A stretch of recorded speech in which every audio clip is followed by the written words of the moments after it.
कहने वाले ने भी क्या खूब कहा है, लगन एक छोटा सा शब्द है, लेकिन जिसे लग जाती है उसका जीवन बदल देती है। नमस्कार दोस्तों, कैसे हैं आप सब। आइए आपको आज एक कहानी सुनाती हूँ। हमारी आज की कहानी है सच्ची लगन। एक आदमी सुबह सवेरे उठा, साफ कपड़े पहने और सत्संग घर की तरफ चल दिया ताकि सत्संग का आनंद प्राप्त कर सके। चलते चलते रास्ते में ठोकर खाकर गिर पड़ा। कपड़े कीचड़ से सन गए। वापस घर आया, कपड़े बदलकर वापस सत्संग की तरफ रवाना हुआ। फिर ठीक उसी जगह ठोकर खाकर गिर पड़ा और वापस घर आकर कपड़े बदले, फिर सत्संग की तरफ रवाना हो गया। जब तीसरी बार उस जगह पर पहुंचा तो क्या देखता है कि एक आदमी चिराग हाथ में लिए खड़ा है और उसे अपने पीछे पीछे चलने को कह रहा है। इस तरह वो आदमी उसे सत्संग घर के दरवाजे तक ले आया।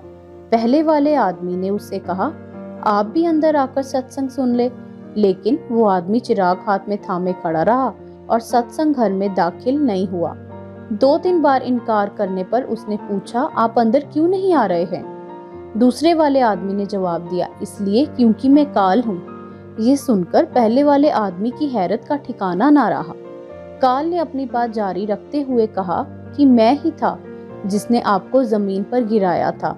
जब आपने घर जाकर कपड़े बदले और दोबारा सत्संग घर की तरफ रवाना हुए तो भगवान ने आपके सारे पाप क्षमा कर दिए। जब मैंने आपको दूसरी बार गिराया और आपने घर जाकर फिर कपड़े बदले और फिर दोबारा जाने लगे तो भगवान ने आपके पूरे परिवार के गुनाह क्षमा कर दिए।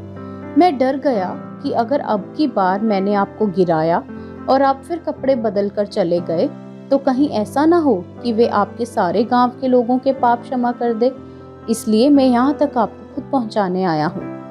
अब हम देखें कि उस आदमी ने 2 बार गिरने के बाद भी हिम्मत नहीं हारी और तीसरी बार फिर पहुँच गया। और एक हम हैं, यदि हमारे घर में कोई मेहमान आ जाए या हमें कोई काम आ जाए या हमें कोई शारीरिक कष्ट आ जाए, जैसे कि हमारा सर दर्द हो जाए, हमें हल्का सा बुखार आ जाए, हम बाकी सब काम तो कर लेते हैं मगर सत्संग छोड़ देते हैं, भजन जाप छोड़ देते हैं।